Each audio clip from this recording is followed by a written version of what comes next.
안녕하세요. 오늘도 사은살롱을 찾아주셔서 감사합니다. 저는 40대 중반의 여자입니다.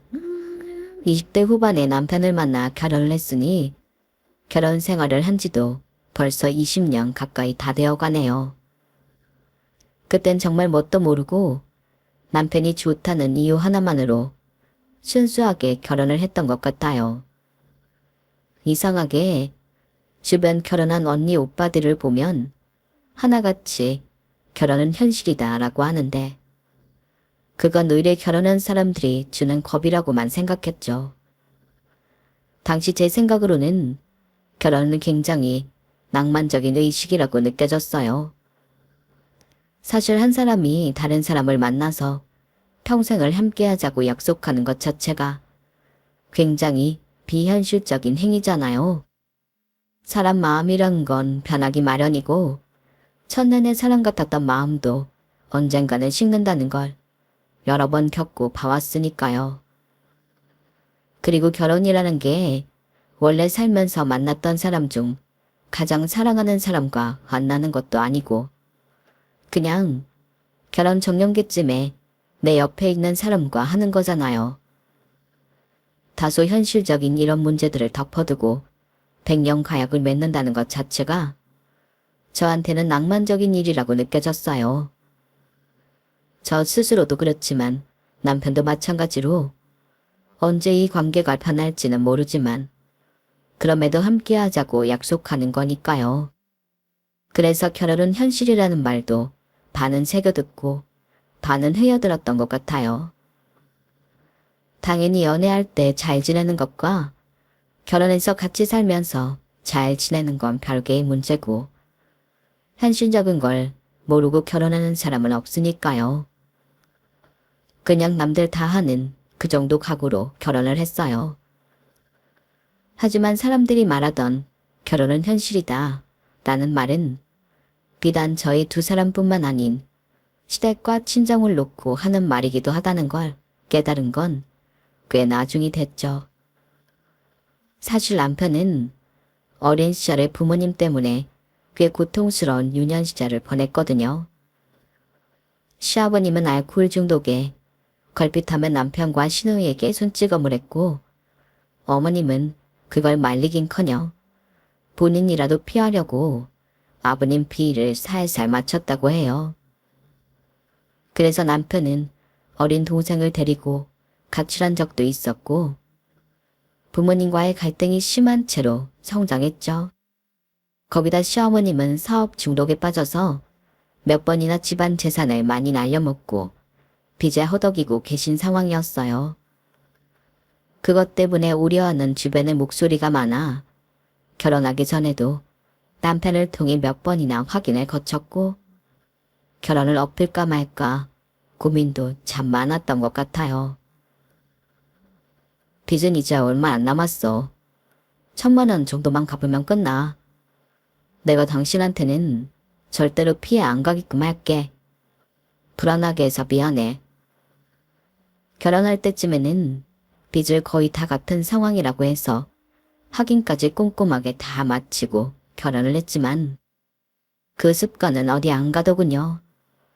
확실한 창업 아이템도 없으면서 주변 사람들의 말에 휘둘려 반짝 유행하고 말뿐인 것들에 뒤늦게 탑승해서는 그렇게 집안을 말아먹고도 시어머니는 또 사업에 손을 대셨어요. 이번엔 어떻게 설득을 하신 건지 아버님 명의로 대출을 받아 지방의 오피스텔을 두 채 매입하셔서는 임대업을 벌이시더라고요. 아니, 아버님이 그걸 허락하셨대?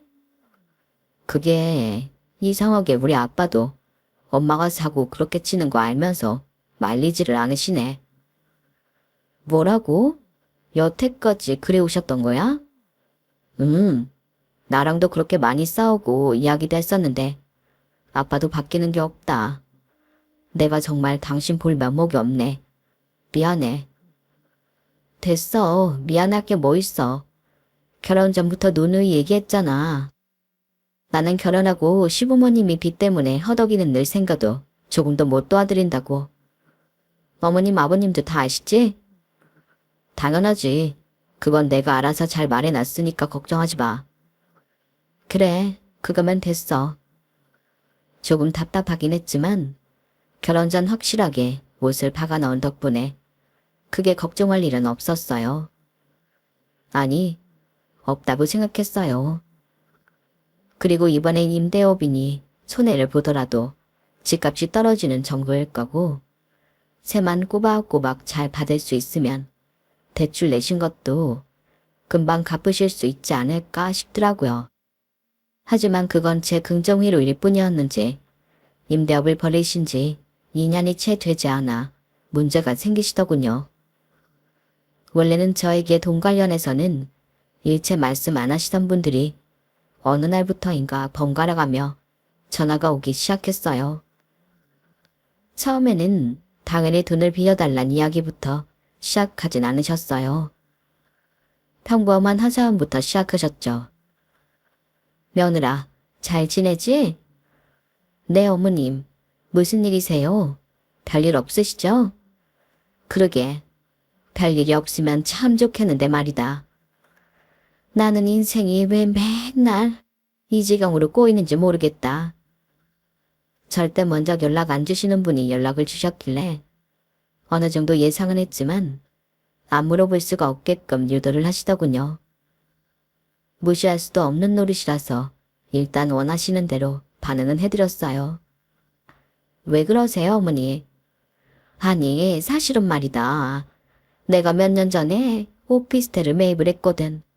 성수한테 들었지? 아, 네, 들었던 것 같아요. 잘하셨어요. 솔직히 믿을 건 부동산뿐이잖아요. 그래, 나도 그렇게 생각을 했는데 생각보다 이게 만만치가 않더라고. 요즘 월세가 좀 없어지는 추세라곤 하던데 나는 목돈을 갖고 있는 게 좋아서 도체 다 전세로 돌리고 있거든.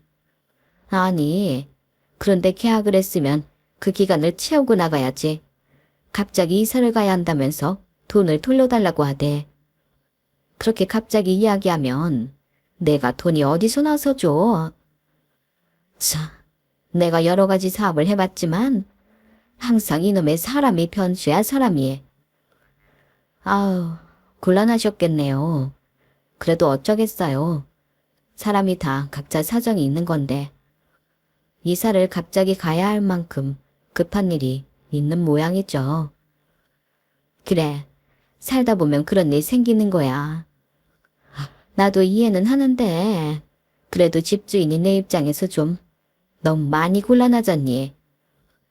그러실 것 같기는 한데 이런 상황에 전혀 대비를 안 하신 거예요? 대비는 무슨? 난 이렇게 갑자기 나가도 되는 줄 몰랐다. 우린 한 번도 그래 본 적이 없어서. 그래서 내가 시름이 이만저만이 아니야. 이사 간다고 한 날짜가 다가오는데 돈은 도저히 모일 기미도 없고. 그래서 말인데 우리가 잠깐 돈 좀 빌려도 괜찮을까? 솔직히 너도 성수한테 들어서 우리 사정 대충은 알지. 그래도 아들 멀쩡하게 결혼시키려고 우리가 니네 결혼 전까지는 빚도 거의 청산했었어. 니네 결혼 생활 안정되고 빚 다 갚고 나서야 이제 좀 새로운 걸 해볼까 해서 임대업을 시작한 건데 이런 일이 생길 줄 누가 알았겠니? 우리가 1년 동안 열심히 일해서 갚을 테니까 한 번만 도와주라. 어? 어머님, 정말 죄송하지만 저희도 돈이 없어요. 까놓고 말씀드려서 저희가 결혼할 때 양가 부모님께 지원을 받은 것도 없어서 저희도 지금 대출 내서 산 집 빚 갚기 급급해요. 어머님이 필요하신 목돈은 당연히 없고요. 그래도 니네는 아직 젊어서 수입이 그럭저럭 괜찮지 않니? 우리는 니네 시아버지 봐라. 아파트 경비원에서 어느 세월에 그 돈 모으겠니? 이 늙은 시애미는 눈 딱 한 번만 감고 도와줘라. 어? 어머님, 저도 여러 번 말씀드리기 너무 곤란한데 정말 빌려드리고 싶어도 그럴 목돈이 없고요. 이런 이야기는 남편이랑 하시는 게 맞는 것 같아요. 직접 통화 한번 해보세요. 걔랑 통화하면 당연히 너 때문에 안 된다고 하겠지. 내가 그래서 너부터 설득하려고 전화한 거 아니겠니? 이럴 일 다시는 없어. 니네한테 빌린 돈은 집세 나가면 매달 조금씩이라도 차곡차곡 갚을 거고. 이런 일도 있다는 걸 알았으니 다음 세입자랑 계약할 때는 다 알아서 대비를 해놓을 거야. 그럼 아무 문제 없지 않니? 당장 돈 빌릴 때가 그래도 자식밖에 없어서 그래. 나도 염치를 무릅쓰고 연락한 건데 한 번만 좀 너그럽게 생각해보면 안 되겠니? 이렇게 한번 도와주면 나중에 우리도 너희 어려울 때 한번 돕고 하면 좋지 않니? 사실 그런 말을 듣긴 시댁과 친정의 경제적인 순차가 꽤 나는 편이었기 때문에 씨알도 먹히지 않는 소리였어요. 저희 집안은 전라도 맛집으로 검색만 해도 최첨단에 뜨는 홍어의 맛집을 운영하고 있었거든요. 친할머니께서 손맛이 좋으셔서 경제적으로 어려웠을 때 차린 식당이 대박이 나서 저희 아빠가 물려받으셨고 그걸 또 제 동생이 물려받기 위해 같이 일을 하고 있는 상태였어요. 어디서 자꾸 입소문이 도는지 다행히도 시즌을 심하게 타지 않고 늘 매출이 일정하게 잘 나오는 편이라 어릴 때부터 경제력으로 풍족한 삶을 누릴 수 있었죠. 그렇다 보니 처음 시댁에 왔을 때 살짝 충격을 받았을 정도였어요. 남편에게 말로는 이야기를 많이 들었지만 실제로 시댁에 갔을 때 정말 반평생을 빚쟁이에 쫓긴 사람들이었다는 게 바로 실감이 들 정도로 허름하고 엉망인 집안 꼴 때문에 결혼은 물러야겠다는 생각이 들기도 했었죠. 그럼에도 불구하고 결혼을 했으니 누군가는 저를 바보라고 생각하실 수도 있겠지만 그만큼 남편은 참 좋은 사람이었어요. 어차피 시댁은 누구에게나 껄끄럽고 불편한 존재이니 부유한 시댁에서 자라온 저랑 안 맞는 남편과 사는 것보단 차라리 가난한 시댁이 있는 지금의 남편과 사는 게 훨씬 행복할 거라 믿어 의심치 않았어요. 실제로 그날 어머님의 전화를 받기 전까지는 남편과 결혼한 걸 단 한 번도 후회한 적이 없을 정도로 행복한 결혼 생활만 보냈었죠. 어머님, 죄송하지만 전 더 드릴 말씀이 없는 것 같아요. 저는 빌려드릴 돈이 없어요. 저도 거짓말이었으면 좋겠지만 이게 사실이에요. 그래서 더더욱 시댁과의 관계에서 거리 두는 것을 잘해야 한다고 생각했어요. 돈으로 얽히는 순간 끊임없이 서로를 못살게 괴롭히고 불행해질 거란 건 누구나 예상할 수 있는 일이니까요. 돈 문제에 있어 거절을 하면 당장은 서운해도 인간관계가 끊어지지는 않지만 빌려주면 인간관계가 끊어진다는 이야기도 있잖아요. 그래서 저는 마음이 약해질 뻔한 순간들을 겨우 넘기고 끝까지 거절을 한 채로 통화를 끝냈어요. 사실 저보다는 남편이 부모일이니 더 거절하기 힘들어할 것 같아서 확실하게 제 선에서 끝내려고 한 것도 있었어요. 제가 악역이 되더라도 저희한테서는 나을 돈이 없다는 걸 확실히 못 박아두고 싶었거든요. 그런데 제가 예상 못했던 점은 바로 남편의 태도였어요. 어머니가 통화를 따로 한 모양인지 그날 퇴근하고 와서는 심각한 표정으로 한다는 소리가 이 소리였거든요. 여보, 우리 이번 한 번만 엄마 도와주면 안 될까? 시댁빚 관련해서는 그렇게나 강조해서 관여하지 않기로 오만 약속 다 하고 결혼했는데 이제 와서 그런 소리를 꺼낸다는 자체가 너무 황당하고 화가 나더군요. 그래서 저도 모르게 언성이 높아졌어요. 아니 여보, 그걸 지금 나한테 말이라고 하는 거야? 다른 건 몰라도 그 말만큼은 나한테 하면 안 되는 거 아니야? 우리 이 문제 때문에 결혼 몇 번이나 엎어질 뻔한 거 벌써 잊었어? 당신이 빚 문제만큼은 안 휘말리게 해주겠다고 약속했잖아. 근데 어머님을 도와드리자고? 이번엔 그렇게 리스크 큰 사업도 아니고 그냥 돈 운영을 좀 잘못하신 것뿐이잖아. 오피스텔 위치랑 내가 다 알아봤는데 새가 안 나가거나 집값이 오르면 올랐지. 떨어지는 위치는 아닌 것 같아서 이번에 한번 도와드리고 엄마 아빠 안정 좀 되시면 우리도 편하잖아. 이번에 도와드려서 안정될 거라고 누가 장담해? 그리고 이게 한 번으로 끝날 거라는 보장은 있고? 돈이란 게 원래 한 번 빌려달라 하기가 어렵지. 빌리고 나면 2번이고 3번이고 또 빌려. 그렇게 안일하게 도와달라고 한다고 다 빌려주면 우리는 어떻게? 가뜩이나 당신은 결혼할 때 부모님한테 받은 것도 없으면서 살림 더 깎아가며 도와드리겠다는 거야? 나도 맨날 도와드리자는 것도 아니고 그동안 이런 식으로 돈 빌려드린 적도 없어. 그냥 이번에 이야기 들어보니 괜찮을 것 같아서 그래. 그 전처럼 리스크 큰 사업도 아니고. 아니, 내가 봤을 땐 당신이 무뎌진 거야. 어머님이 하도 어렸을 때부터 가족들 속썩이며 재산 날렸으니까. 이 정도는 별거 아니라고 생각하고 있는 거라고. 그럼 그냥 모른 척 하자는 거야?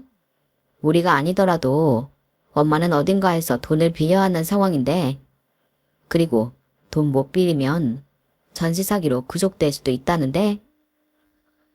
남편 말도 무슨 말인지는 알겠지만 저와의 약속은 깡그리 잊은 사람처럼 눈앞에 처한 상황에 발을 동동 굴리며 어머님을 돕지 못해 어쩔 줄 몰라 하는 모습에 첫눈에 사랑마저 확 식어버리는 기분이 들더라고요. 이 사람을 앞으로 어떻게 믿고 결혼 생활을 하나. 눈앞이 깜깜해지고 속이 다 뒤집혔어요. 그래 그럼 깔끔하게 어머님 도와드리고 우리는 이혼하는 걸로 하자. 나는 당신이 이런 식으로 굴 줄 알았으면 결혼도 안 했어. 결혼할 때 나랑 한 약속이랑은 다른 거니까. 우리 사이의 신뢰는 이걸로 깨진 거야. 나는 신뢰 없는 사람이랑 평생 같이 살 자신 없어. 그러니까 어머님 도와드리고 싶으면 이혼 서류부터 다 작성해 놓고 해. 여보, 당신 정말 매정하다. 매정한 건 당신이야. 내가 당신을 얼마나 믿었는데 믿은 나를 바보로 만든 거잖아. 나는 안 속상한 줄 알아? 제가 이혼 얘기를 꺼내자 남편도 차갑게 식은 눈으로 저를 보더군요. 몇 년의 연애, 또 몇 년의 결혼 생활 내내 저런 눈빛은 처음 보는 종류의 것이라서 마음이 갈기갈기 찢어지는 것 같은 느낌이 들었어요. 결국에는 그렇게 사랑한다고 결혼해도 피를 나눈 가족은 이길 수 없구나. 어차피 부부는 계약서 하나로 묶인 법적인 관계일 뿐이니 계약서만 파기하면 다시 남남이 되는구나를 실감하는 순간이더라고요. 남편과 이 일로 싸우고 나서는 밤마다 참 몰래 울기도 많이 울었어요. 돈 빌려달라고 하는 어머님도 참 황당하고 싫었지만 그보다도 믿었던 남편에 대한 배신감 때문에 너무 큰 마음의 상처를 받았죠. 그럼에도 남편에게 퍼부었던 것처럼 이혼할 용기는 또 나지 않아서 바로 실행도 못하고 한참을 어영부영 냉전 상태만 유지했던 것 같아요. 그렇게 한 달쯤 되었을 때 남편은 더 이상은 이렇게 못 지내겠다며 진심으로 미안하다고 사과를 하더군요. 생각을 해봤는데 내가 잘못한 것 같아. 결혼을 했으면 당신이 내 가족이 된 만큼 당신을 우선으로 생각했어야 했는데 내 말만 믿고 결혼하기로 한 당신을 무시한 거나 다름없었네. 정말 미안해. 이제 그만 용서해주면 안 될까? 나도 당신이랑 이렇게 서먹한 사이로 지내는 거 너무 힘들고 마음이 아파. 나라고 당신이랑 이렇게 지내는 거 편한 줄 알아? 그래도 아닌 건 아닌 거지. 어떻게 결혼 전 약속은 그렇게 깡그리 잊은 사람처럼 굴어? 나도 요 며칠 동안 진짜 암울했어. 당신이 한 입으로 두 말하는 사람이었나? 내가 사람을 잘못 본 건가 싶어서. 그러게. 아무리 부모님 일이라 나도 모르게 이성을 잃었나 봐. 나만 잘하면 돼. 나 당신이랑 이혼 같은 거 절대 하고 싶지 않아. 다시는 당신한테 그런 터무니없는 부탁하지 않을게. 한 번만 용서해줘. 알겠어. 또 그러면 나 정말 그땐 실망이 너무 클 것 같아. 같은 얘기 또 하게 하지 말아줘. 한 번만 믿어줘, 여보. 고마워, 기회 줘서. 그렇게 남편과는 극적으로 화해를 했어요. 남편은 그 뒤로는 시댁과 제가 직접적으로 소통을 하는 일을 최대한 줄이려고 노력했고, 덕분에 시댁 때문에 스트레스 받는 일도 확연히 줄어들었죠. 남편이 따로 시댁에게 어떻게 이야기했는지는 모르겠지만 시어머님은 확실히 남편과 함께 있는 자리에선 제 눈도 제대로 못 마주치시더라고요. 처음에는 그게 좀 불편하고 죄송스럽기도 했는데 그런 마음도 버리려고 애썼어요. 무리하고 불편한 부탁을 먼저 한 건 시어머님 쪽이니 제가 불편해할 이유는 없잖아요. 하지만 남편이 없는 자리에서는 은근히 시아버님이 어디 돈 나올 구석이 없나 떠보는 듯한 느낌이 들더군요. 아무래도 직접적으로 저와 갈등이 있었던 건 시어머니다 보니 아버님은 따로 남편이 주의를 주거나 한 적은 없는 것처럼 느껴지더라고요. 며느라, 요즘 사돈어른께서 못하라시지? 네, 별일 없으세요. 그 뭐냐, 저기 홍화장사는 잘 되시고? 네, 장사는 늘 똑같아요. 그럭저럭 괜찮은 것 같아요.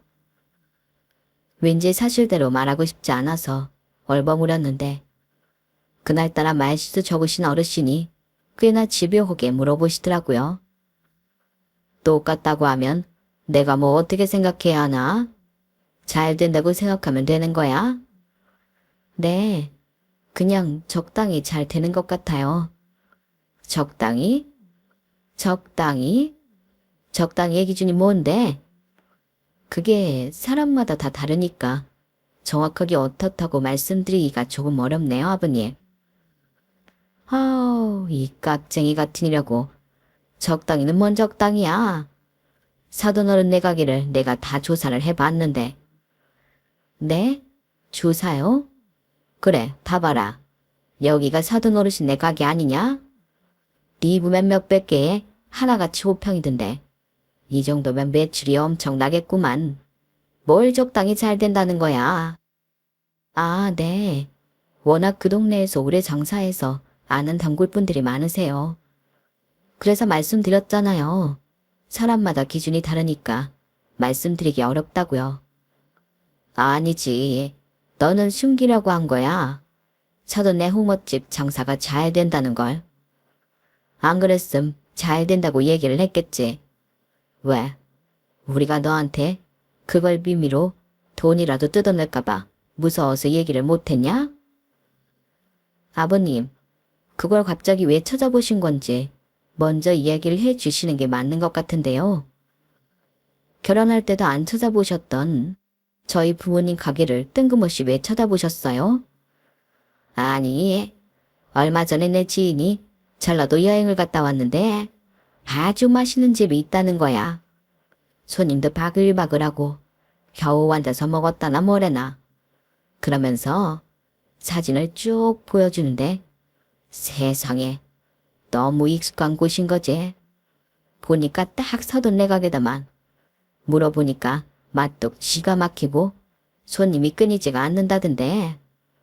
머지않은 곳에 2호점도 냈다고 하고.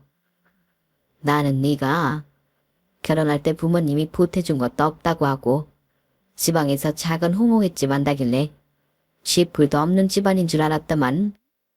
알고 보니 3대째 운영하는 맛집 딸내미라잖아. 내가 화들짝 놀라 자빠져 안 자빠져. 어? 그걸 왜 진작에 이야기 안 하고 그렇게 꽁꽁 감췄어. 내가 이런 걸 딴 사람 입으로 들어야 쓰겠어? 어머나 세상에 정말이네. 2호점도 있네. 이거 유지하려면 보통 매출이 좋아야 하는 게 아닐 텐데. 있는 집 따님인데 결혼할 땐 왜 한 푼도 안 보태주셨을까? 두 분께서 분명 서로 이야기를 하셨을 텐데 마침 방금 처음 들은 이야기인 양 호들갑을 떠시며 연기하는 어머님을 보니 오만청이 다 떨어지더군요. 사실 저희 부모님께서 편만적으로 결혼의 비용을 안 보태신 건 사실이었어요. 남편 쪽에서 도저히 결혼에 뭔가를 보태줄 형편이 아닌 것 같았고 어머님이 자꾸 사업병으로 빚을 지신다는 걸 안 이상 굳이 첫 시작부터 친정에서 경제적으로 더 여유롭다는 이미지를 내비치고 싶지 않더라고요. 그래서 식당도 굳이 부풀려서 이야기하지 않았고 친정에서 경제적인 지원도 없다고만 알고 계신 상태셨어요. 물론 친정 부모님께서는 필요할 때 쓰라고 목돈을 뒤로 챙겨주시긴 했지만 시댁 계산은 모르고 있는 상태였어요. 그래서인지 친정 부모님이 운영하는 식당이 장사가 꽤 잘 된다는 사실을 알게 되자마자 하이에나처럼 달려드는 것 같은 느낌을 지울 수가 없더라고요. 저도 모르게 꽤 방어적으로 나오게 됐어요. 어머님 아버님들 보태주신 건 아니니까 저희 부모님이라고 보태주셔야 할 이유는 없잖아요. 그래서 제가 그냥 안 받았어요. 저희 둘 힘으로 충분히 살 수 있고 그런 거 바랄 것 같았으면 잘 사는 집에 시집 갔을 테니까요. 뭐라고? 야, 너 설마 우리가 너한테 친정 좀 산다고 뭘 바라기라도 할까봐 이러니? 얘가 정말 못하는 소리가 없네. 우리가 뭐 일부러 안 보태줬어. 자식 잘 살길 바라는 부모 마음은 다 똑같은 거야. 우리는 보태줄 수 있는 형편이었으면 보태주고도 남았어. 어딜 네가 계산적으로 머리 굴려서 안 받은 걸 가지고 우리 탓을 해. 우린 니네 부모처럼 누가 해줬니 안 해줬니 따질 사람들이 아니거든. 참나. 그런 말은 뭘 해주고 나서나 하든가. 한 푼 해준 적도 없으신 분들이 말로만 해줄 수 있다고 날뛰니 어이없더라고요. 네, 어머님 아버님. 저도 나중에 백만장자 되면 어머님 아버님 빚도 다 갚아드리고 해드릴 수 있어요. 뭐야? 아, 지 남편 없다고 아주 시부모를 막대하네 막대해. 착하고 순진한 애인 줄 알았더니 저렇게 뒤통수 치는 것 좀 봐. 아, 여보, 내 뒷골. 시어머니께서 뒷목을 부여잡고 쓰러지시는 신용을 내시길래 본체도 안 하고 자리를 박차고 나왔어요. 아무리 제가 하고 싶은 말로 다 받아쳤다고는 해도 이게 유쾌할 일은 아니니 저도 모르게 표정이 확 굳더라고요. 나중에 자초지종을 알게 된 남편은 또 부모님과 대판 싸움을 벌였고요. 그렇게 시댁과 제 사이의 간극은 좁혀질 기미가 보이지 않았어요. 그러다 결국에는 우려했던 큰일이 터졌어요. 일이 바빠서 한동안 친정 식구들과 연락이 뜸해졌던 시기가 있었는데 일이 끝나고 핸드폰을 확인하니 친정엄마한테 부재중 전화가 와 있더라고요. 너무 피곤해서 다음날 회신해야지 하고 있다가 잊어버리고 지나간 적이 있었어요.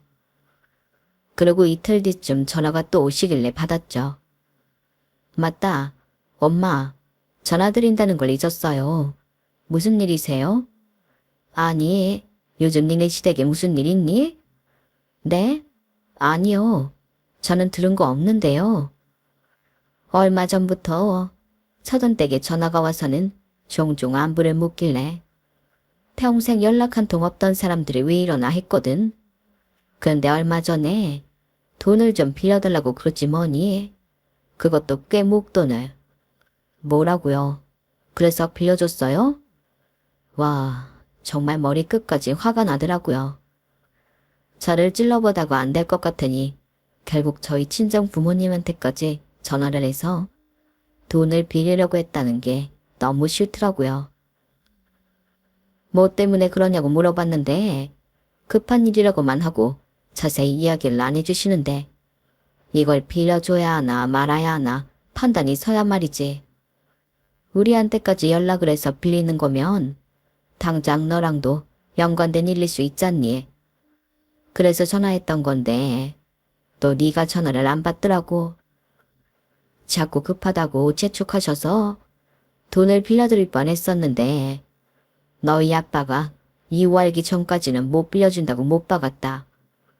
하도 졸라대니 너희 아빠도 어쩔 수 없이 좀 단호하게 나갔는데 그것 때문인지 기분은 좀 상한 모양이시더라고. 혹시 이 일로 우리 딸한테 시집살이나 더 시키려고 하지 않을까 걱정이 돼서. 에이, 괜찮아요, 엄마. 제가 뭐 시집살이 시키면 시키는 대로 다 당하겠어요. 그리고 너무 잘하셨어요. 서든이란 이유로 영문도 모르고 큰돈을 빌려줄 수는 없죠. 그렇게 빌려주다 보면 돈 필요할 때마다 연락할 텐데 아빠가 잘 끊어내셨네요. 그치? 그런 거지? 너한테 별일 없다면 다행이다. 혹시 그거 가지고 뭐라고 하면 바로 이야기하고. 아니에요. 결혼까지 했는데 이런 걸로 일일이 엄마 아빠 어떻게 걱정시켜요. 어쨌든 다음부터 시댁에서 연락 오면 웬만하면 받지 마세요. 대부분 돈 필요하다는 전화할 테니까. 저희 부모님은 시어머니의 사업 중독과 습관적으로 빚을 진다는 사실을 잘 모르고 계시거든요. 아시면 결혼을 너무 심하게 반대하시거나 결혼하고 나서도 걱정만 끼쳐드릴까봐 자세히는 말을 안 했어요.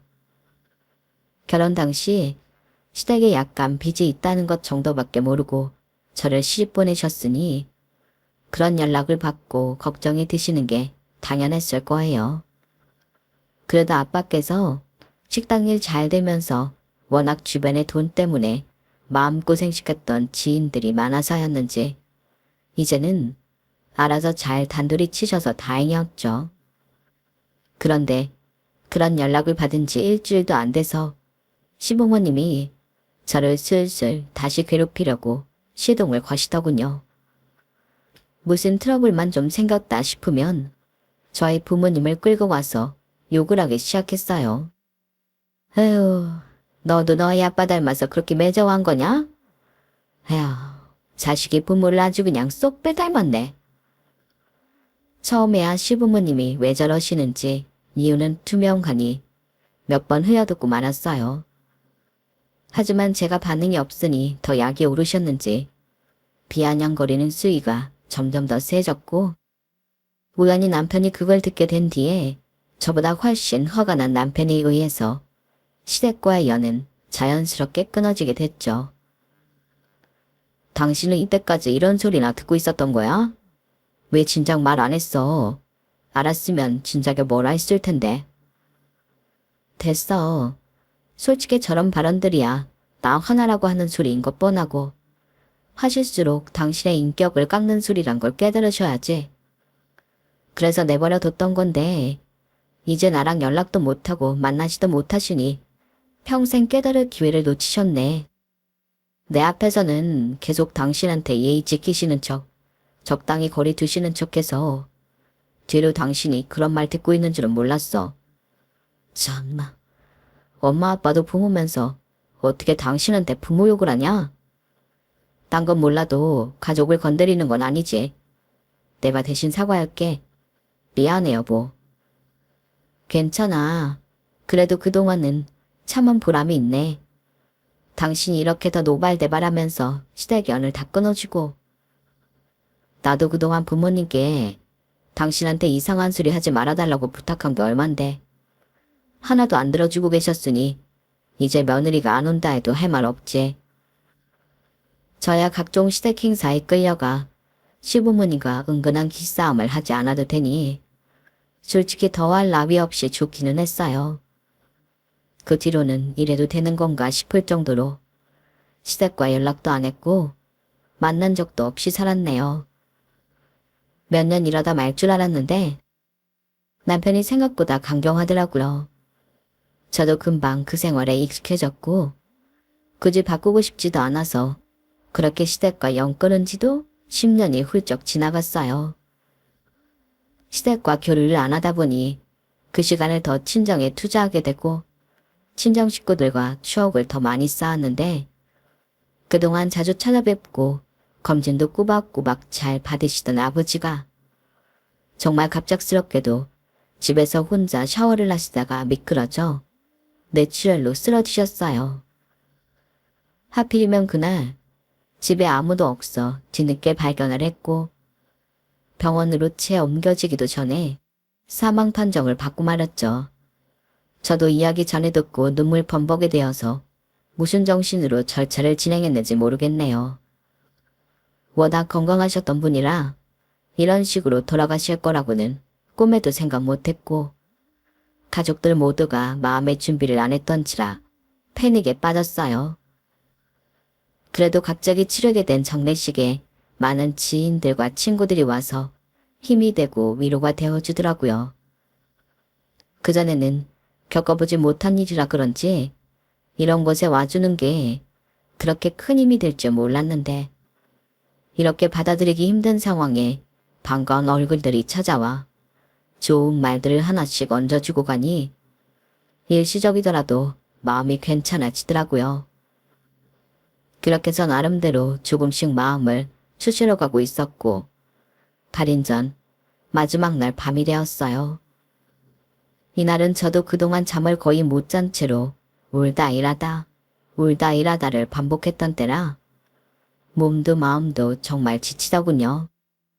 올만한 조문객들도 거의 다 온 상태라 장례식장에 조문객도 많지 않은 상황이라서 슬슬 아빠와 작별할 준비를 해야겠다고 생각하며 차분하게 하루를 보내고 있었어요. 그런데 조용했던 장례식장이 갑자기 시끌벅적해지더라고요. 무슨 일인가 싶어 나가보니 글쎄 시부모님이 온갖 사람들은 다 끌고 와서 자리에 앉더라고요. 시간은 많이 지났어도 한 번에 알아보겠더라고요. 아유 며느라 아주 얼굴 보기가 힘들구나 힘들어. 우리 왔다. 오랜만이라고 얼굴 까먹은 건 아니지? 어머님 아버님 무슨 일이세요? 따로 연락을 드린 적은 없었는데 아마 부고 문자를 통해 알게 되신 모양이었어요. 여기 오실 줄은 몰라서 너무 얼떨떨 하더라고요. 얘 표정 봐라. 걱정 마. 그래도 부조금도 다 냈으니까. 그놈의 돈. 그조차도 나중에 확인해보니 각자 10,000원씩 내고 갔더라고요. 대체 무슨 매너인지 지금 다시 생각해도 헛웃음만 나오네요. 아무튼 당시에는 그 조금을 확인할 정신은 없었고 그냥 이 인간들이 또 무슨 깽판을 치려고 왔나 그런 생각밖에 안 들더라고요. 그게 표정에 그대로 드러났는지 시부모님은 못마땅한 표정을 짓더니 데리고 온 사람들을 자리에 앉히더라고요. 처음에는 워낙 낯선 얼굴들이라 설마 친척들을 데리고 왔나 했는데 비록 몇십 년 전이긴 해도 한 번 얼굴을 본 적 있는 친척들은 아닌 것 같더라고요. 어머님 아버님 같이 오신 분들은 누구세요? 처음 뵙는 것 같은데? 우리 마누라가 결국에는 사업가로 성공을 했거든. 네가 그때 우리 돈만 좀 빌려줬어도 우리가 이 고생은 안 했을 텐데. 참나. 그래서 우리 마누라 회사 직원들 너 마침 이 근처에서 회식하고 있던 중이라서 들렀다. 잘했지? 하하하. 아버님한테 가까이 다가가니 정말로 술냄새가 진동을 하더라고요. 비틀거리면서 장례식장을 들쑤시고 다니는데 기가 막히더라고요. 아이고 이게 다 뭐야? 호호회네. 장례식장에 홍어했으면 많이 비쌀 건데. 아 맞다. 우리 사돈이 홍어의 사장님이었지. 그럼 써야지. 이거는 뭐 식당에서 떼다 팔았나? 다들 많이 먹으라고. 여기 돌아가신 우리 사돈이 살아생전 전라도에서 제일 가는 홍어회집 사장님이셨어. 우리 사돈이 쏘는 회니까 마음껏 먹고 회장까지 시원하게 하고 가자고. 알았나? 직원들도 이게 맞나 싶었는지 선뜻 수저를 들지 못하고 서로 눈치만 보고 있더군요. 아니 여기까지 직원들을 끌고 가서 회식을 근처에서 했다고요? 마음 먹지 않으면 못 올 곳인데 근처에서 회식이라뇨. 정말 기가 차서 말도 안 나왔어요. 음식을 갖다 주던 우리 사촌들도 이게 무슨 상황인가 싶었는지 얼굴을 찌푸리며 제 눈치만 봤어요. 하도 기가 막혀서 눈물이 싹 마르고 어디까지 하나 지켜보자는 생각만 들더라고요. 그랬더니 가관인 건 어디서 저런 사람들만 모아다 일을 하고 있는 건지 직원들도 금세 적응을 하고 술판을 벌이기 시작했어요. 내가 사돈한테 돈은 못 빌렸어도 이 마시는 회 한 접시는 얻어먹네. 아이고 술맛 좋다. 이미 1차를 어디서 하고 와서인지 아주 진상 취객도 그런 진상이 없더라고요. 어머님 아버님 취하셔서 여기가 어딘지도 못 알아보세요? 뭐 여기가 어딘데? 너희 아버지 돌아가신 장례식장 아니냐? 원래 성당했을 때 너처럼 그렇게 죽을성하고 있으면 안 돼. 오히려 우리처럼 와서 시끌벅적하게 분위기 좀 밝게 만드는 사람들이 있어야지. 내가 맘먹고 다 데리고 오니 머리수도 차고 얼마나 좋으냐. 안 그러냐? 평생 얼굴 안 보고 지내다가 갑자기 찾아오신다는 게 저희 아버지 장례식장을 직원들 회식장으로 쓰신다고요? 그러다 진짜 벌 받아요, 어머님 아버님. 뭐? 벌? 얘가 보자보자니까 시애비 망신을 시켜도 적당히 해야지, 어? 지대가 안 찾아오고 산 게 뭐 그리 자랑이라고 이렇게 떳떳해? 너 일로 와봐. 일로 와봐. 술에 취해 얼굴은 벌개져서는 저에게 화풀이를 하려고 하는 아버님을 주변에서 뜯어 말렸어요. 하지만 아버님은 분이 풀리지 않는지 자꾸 제게 손찌검을 하시려는 듯 잡힌 팔을 버둥대더라고요. 어딜 그냥 호원에서 풀풀 나는 집안 식구들 다 감수하고 결혼시켜놨다니 이제 와서 지잘났다고 시부모도 몰라보고 바락바락 대들어. 네가 그렇게 잘났어? 그래봤자 냄새나는 호원아 팔던 집에서 태어난 주제에 돈 좀 벌리니까 네가 공주라도 되는 줄 알았냐? 가뜩이나 아버지가 갑자기 돌아가셔서 정신이 하나도 없고 어지러운 마당에 시아버지까지 와서 저러고 사람을 괴롭히니 미치겠더라고요. 평소였다면 다 받아쳤겠지만 심신이 너무 지쳐 있었어요. 그때 잠깐 자리를 비웠던 남편이 드디어 돌아와서는 이 관광을 목격하고야 말았죠. 아빠, 엄마, 지금 대체 이게 뭐 하는 짓이세요? 제가 오시지 말라고 했죠? 야, 엄마. 그래도 사돈이 돌아가셨는데 어떻게 안 와보냐? 마지막 인사는 해야지, 이 매정한 자식아. 와서 명복은 못 빌어드릴 망정 사람들 다 보는 앞에서 며느리의 욕이나 하시는데 안 오시는 게 낫죠. 당장 사람들 데리고 나가세요. 뭐, 보자 하니까 이 자식이 아주 너 얘한테 뭐 가스라이팅? 그런 거라도 당한 거야? 도대체 왜 이렇게 맹목적이야? 넌 너 키워준 부모도 이제 눈에 안 보이냐? 평생 제가 번 돈으로 부모님 빚이나 갚게 하고 주다 할 만큼 했고 덕분에 고생도 많았어요. 세뇌는 이 사람이 아니라 엄마 아빠가 했죠. 결혼하고 이제 안 통하는 것 같으니까 며느리나 괴롭히려고 하고 진짜 왜 그러세요? 아니, 내가 무슨 말을 했다고 그러냐? 그냥 홍어집 딸한테 홍어 냄새 난다고 한 게 그렇게 잘못이야. 워낙 냄새가 세니까 그 얘기를 할 수도 있지. 얘 데리고 저리 가라. 술맛 다 떨어질라니까. 아, 회식비 굳었다고 기분 좋다 하고 있었는데 하여간 자식 새끼들이 도움을 안 줘요. 아줌마, 여기 홍어회 하나 추가요. 남편 눈에 핏발이 잔뜩 서 있는데도 아버님은 막 나가시더라고요. 이러다 뭔 일 나겠다 싶었는데 막내 꼬무가 마지못해 갖다 주신 홍어회 한 접시를 남편이 가로채서는 아버님께 던지듯 뿌려버리더라고요. 너 지금 뭐 하는 거냐? 미쳤어? 아빠가 홍어회를 그렇게 좋아하시는지 미처 몰랐네요. 제가 홍어회가 먹고 싶어서 여기를 못 떠나는 귀신이라도 붙으신 것 같으니 온몸에 홍화향 잔뜩 묻히고 가시는 게 좋을 것 같아서요. 남편은 아버님 어머님이 또 무슨 돈으로 산 건지 모를 명품 가방에도 남은 홍화를 쏟아부었어요. 어머나, 이게 얼마짜린 줄 알고 지금 뭐 하는 거야? 아, 정말 저 자식이. 더 묻혀드려요. 여기 계속 계실 거면 전 엄마 아빠 원 풀릴 때까지 계속 콩으로 샤워시켜 드릴 건데. 알았다. 갈게. 가면 되잖니? 누굴 닮아서 성질머리가 저래? 아, 갑시다. 가요. 도망치듯 허겁지겁 나가는 모습을 보니 웃기면서도 속이 시원하더군요. 안 좋던 기분이 어느 정도 풀린 저와는 달리 남편은 심각한 얼굴이었어요. 미안해 여보. 다신 이런 일 없게 하려고 했는데. 아니야. 보고 문자가 간 걸 어떡해. 당신 잘못 아니니까 너무 그러지 마. 그래도 오늘 식겁하셨으니까 또 이러지 못하실 거야. 장인 장모님께도 너무 죄송스럽네. 엄마는 다행히 이 꼴 못 보셨어. 아빠는 보시긴 했겠지만 그래도 이런 사위 있어서 든든하실 거야.